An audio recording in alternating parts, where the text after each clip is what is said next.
dust tastes like pennies and failure. While neighboring farmers mortgaged their souls to drill deeper wells into a dying aquifer, Elijah fired up a rusted excavator and tore jagged holes into his own fields. They called it financial suicide.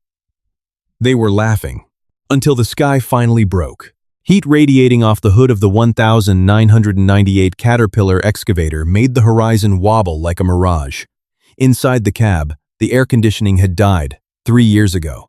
Elijah sat in a pool of his own sweat, the cheap plaid of his shirt clinging to his ribs, smelling sharply of old onions, stale coffee, and the cloying, metallic stench of hydraulic fluid. He wrenched the joystick backward. The machine roared, blowing a thick plume of black diesel exhaust into the cloudless, white-hot sky. Down below, the bucket's steel teeth slammed into the earth. It didn't scoop. It scraped, shrieking against a layer of hardpan that had baked into something resembling low-grade concrete. The vibrations rattled up through the floorboards, settling deep in Elijah's molars. He was tearing up his own livelihood. To his left and right, the 160 acres that had belonged to his father, and his grandfather before that, lay gasping. The corn was stunted, curled in on itself, like dry yellow cigars.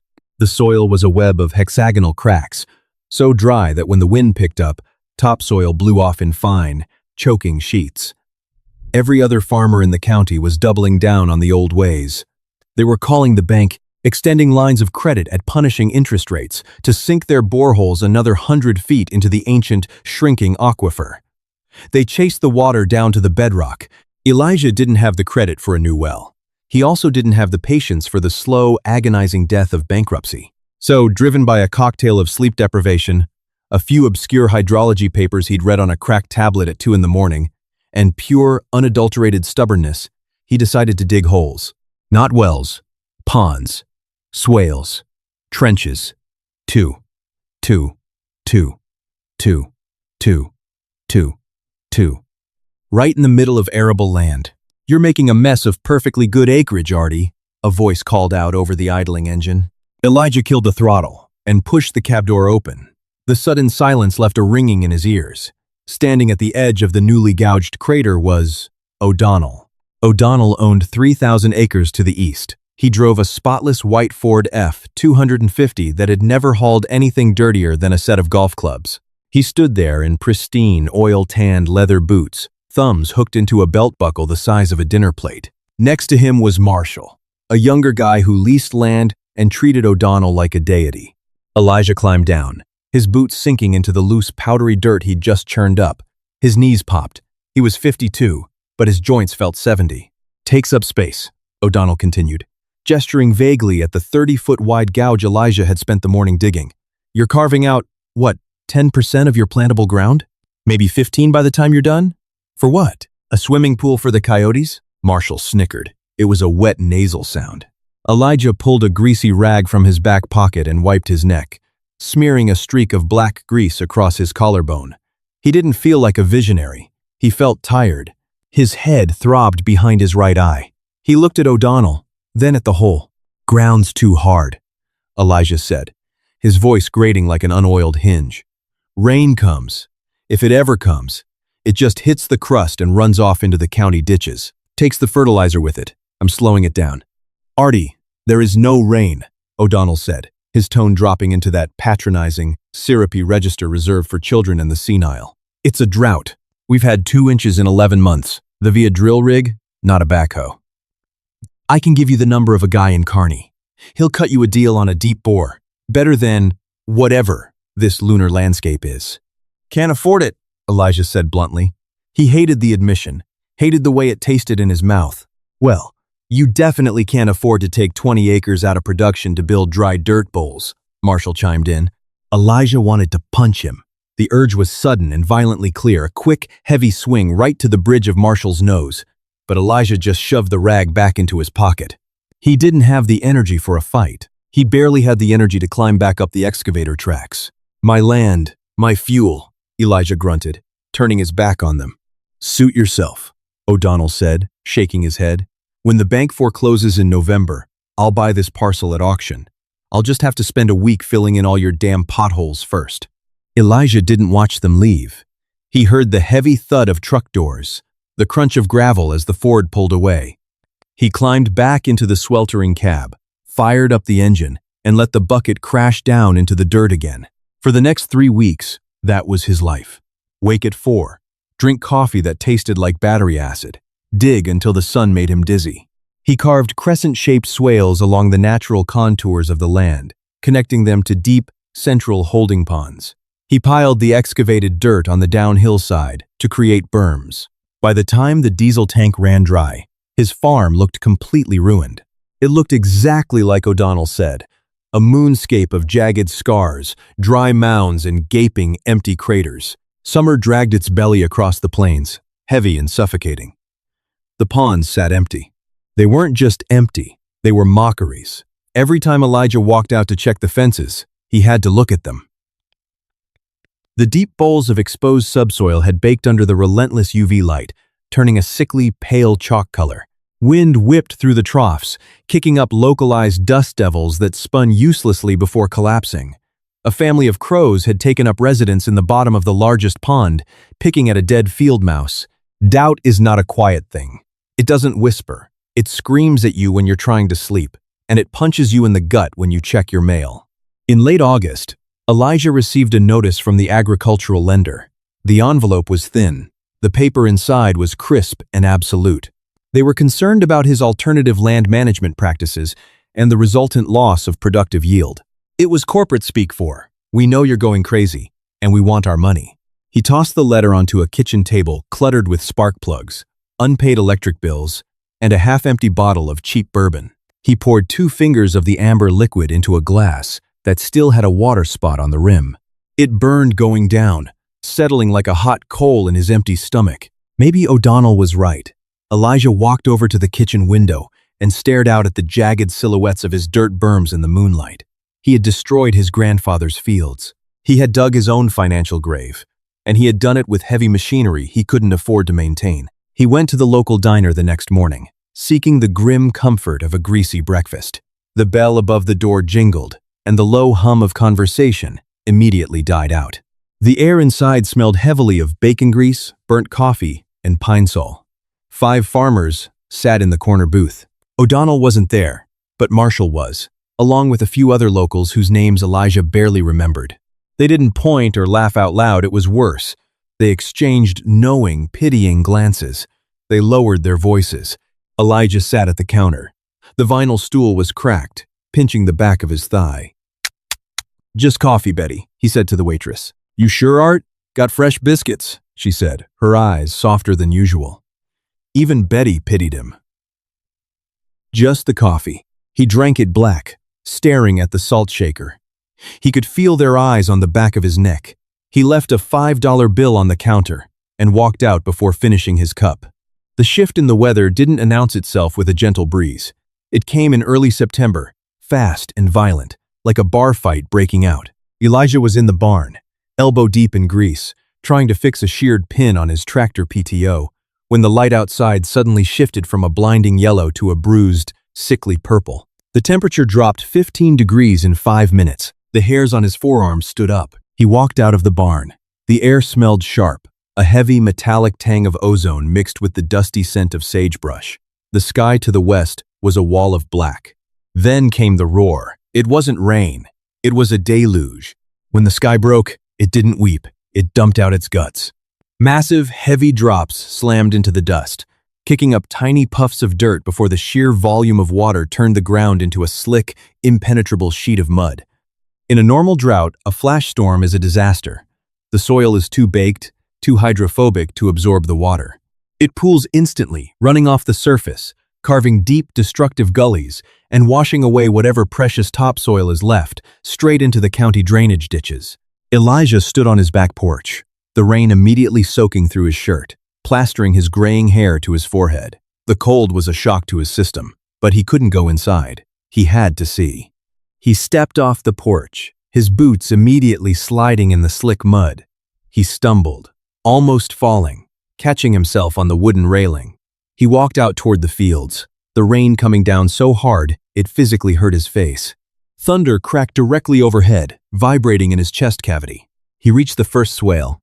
Normally, this is where he would see a brown river of topsoil fleeing his property. Instead, he saw a violent, frothing torrent of muddy water rushing down the slight incline of his land and slamming directly into the earthen berm he had built. The water hit the ridge, churned, and was forced sideways, spreading out along the contour trench. It didn't wash away. It flowed horizontally, filling the long, curving ditch. As the trench filled, the overflow hit the spillway Elijah had meticulously leveled, cascading gently down into the main holding pond. Elijah stood at the edge of the crater. It was no longer a chalky, dead bowl. It was filling, fast. The sound was incredible. It wasn't the delicate pitter-patter of spring rain. It was the heavy, guttural sloshing of thousands of gallons of water violently crashing into a confined space, mixed with the loud, persistent hissing of the dry earth desperately drinking it in. Bubbles erupted from the sides of the pond as air was forced out of the porous subsoil. He stood there for an hour in the freezing downpour. He was shivering violently, his teeth chattering, his boots buried inches deep in the muck. But he didn't care. He watched the main pond fill to a depth of 4 feet, then 5. The muddy water swirled, capturing organic matter, seeds, and silt that would have otherwise ended up in the Gulf of Mexico. The next morning, the storm had passed. The sky was a painfully bright, washed-out blue. Elijah walked out to the fields. His legs were stiff from the cold the day before, and his head ached, but the air smelled different. It smelled like wet dirt. Real, heavy, living dirt. The ponds were holding. The water level had dropped a foot overnight, but it hadn't leaked out. It had soaked down. It was pushing deep into the subsoil, recharging the localized water table right beneath his root zones. The berms were intact, spongy and dark brown. He drove his old Chevy truck to the property line he shared with O'Donnell. O'Donnell's fields were a disaster. The traditional flat farming methods had offered no resistance to the deluge. Deep, jagged ravines had been carved through his acreage, leaving the roots of his struggling corn exposed and dangling in the air. The water was gone, having flashed off the surface into the concrete culverts by the highway. O'Donnell's ground was already beginning to dry and crack again in the morning sun. Elijah leaned against the rusted fender of his truck, pulling a damp cigarette from a crushed pack in his pocket. He struck a match, cupping his hands around the flame, and took a long drag. He looked at his neighbor's ruined field, then back at his own property, where the morning sun was glinting off the surface of a small muddy lake, right in the middle of his farm. He didn't smile. He just flicked the ash into the ditch, coughed the damp smoke out of his lungs, and muttered to himself, "Well, I'll be damned." Paranoia settled in as the surface water vanished. By the 3rd week of October, the massive, muddy lake in the center of Elijah's farm had shrunk to a shallow, stagnant puddle. The frogs that had miraculously appeared to breed in the temporary oasis were gone, leaving behind drying strips of algae on the chalky banks. Elijah stood at the edge of the depression, a rusted hand trowel gripped tightly in his calloused palm. His chest tightened. He had gambled his grandfather's acreage, his credit, and his spine on a theory. And now, the water was gone. The sky had reverted to its punishing, cloudless blue. The wind had picked up again, carrying the faint, bitter scent of burning ditchweed from the next county over. He dropped to his knees. The joints popped loudly in the quiet morning air. He drove the trowel into the dirt at the bottom of the trench. The blade didn't scrape against concrete hardpan. It sank. He dug down 3 inches, then 6. He scooped out a handful of soil. It was heavy. It didn't blow away through his fingers like brown flour. It was dark, crumbly, and cool to the touch. He squeezed it in his fist. When he opened his hand, the dirt held its shape, a perfect, solid lump laced with the pale, thread-like roots of native grasses he hadn't planted. The water hadn't evaporated. It had infiltrated. The swales and ponds had functioned exactly like a sponge, forcing millions of gallons of runoff down into the subsoil, recharging the capillary network just below the root zone. Elijah stared at the lump of dirt. His hands were shaking. He didn't shout in triumph. He just closed his eyes, let out a long, ragged exhale that smelled of stale coffee, and pressed his dirty palms against his face. He wasn't safe yet. The bank's deadline was looming in January. He had to plant a winter cover crop, something cheap and tough, to hold the soil together until the spring planting season. He bought rye seed. It was all he could afford, and he had to argue with the feed store manager for an hour just to get it on a 90-day tab. He spent the next week riding the tractor, broadcasting the seed along the contours, favoring the downhill slopes of his earthen berms. The diesel fumes gave him a persistent throbbing headache directly behind his eyes. Winter came hard. The freeze was brutal, lacking the insulating blanket of snow that usually protected the dormant fields. Over at O'Donnell's farm, the bare, tilled soil froze solid and cracked, leaving it vulnerable to the howling January winds.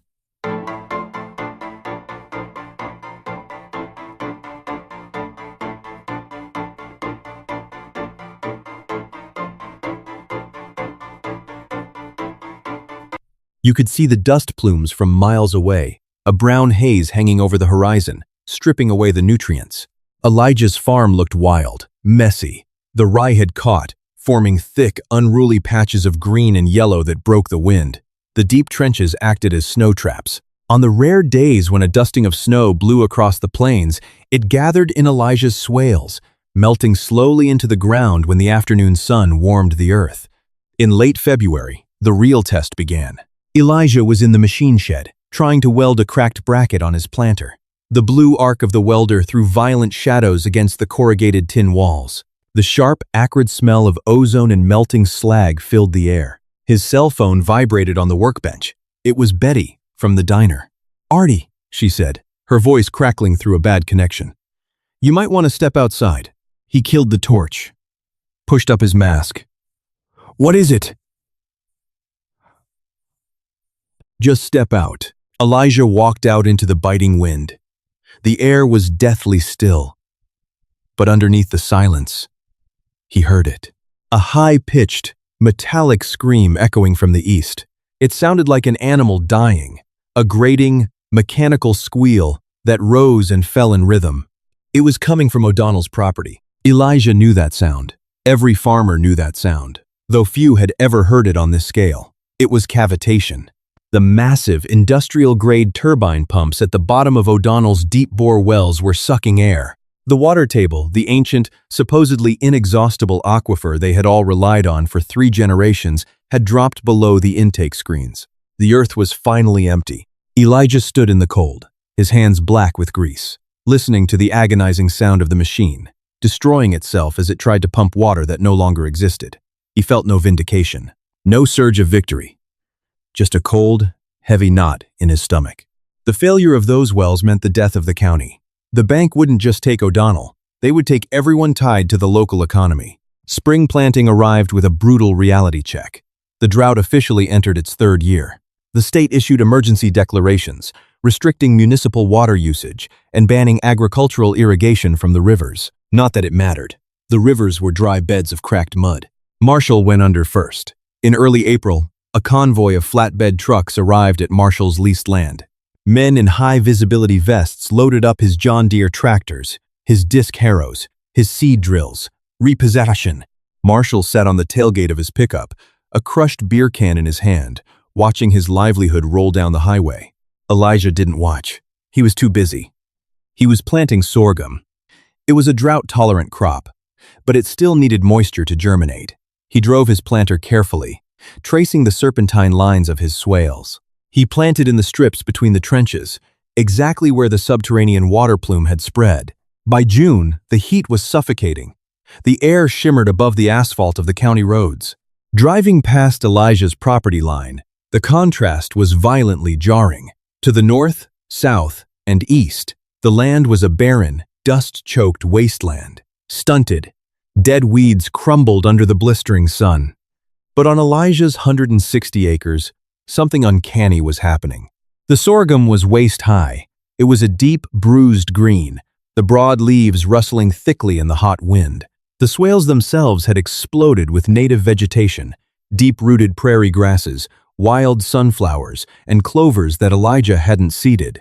They had been dormant in the soil for decades, waiting for the water to return. Walking into Elijah's fields felt like walking into a different climate zone. The temperature dropped noticeably. The air smelled of damp vegetation, pollen, and wet dirt. The dense canopy of the crops and the grasses trapped the humidity, creating a localized microclimate that shielded the soil from the baking sun. Grasshoppers snapped through the stalks. Red-winged blackbirds nested in the tall reeds near the main pond. It wasn't a miracle. It was biology. But Elijah was exhausted. He had lost 15 pounds. His face was deeply lined, baked into a permanent, leathery squint. He spent his nights walking the contours with a flashlight, checking for pests, terrified that some unforeseen plague would wipe out the only green thing for 50 miles. He couldn't sleep. The pressure in his chest was a constant, physical weight. July arrived with the subtlety of a blowtorch. The thermometer on Elijah's back porch read 104 degrees by noon. He was sitting on the wooden steps, a glass of lukewarm tap water in his hand, staring out at the sorghum.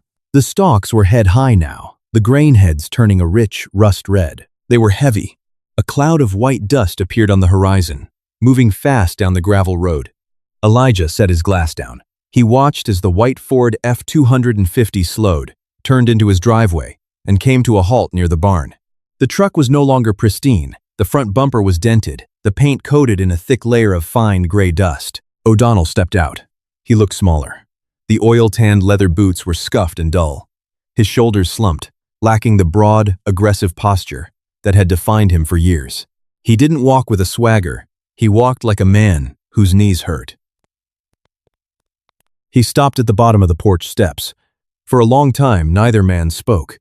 The only sound was the wind rattling the tin roof of the shed and the heavy, insect-driven hum of Elijah's fields.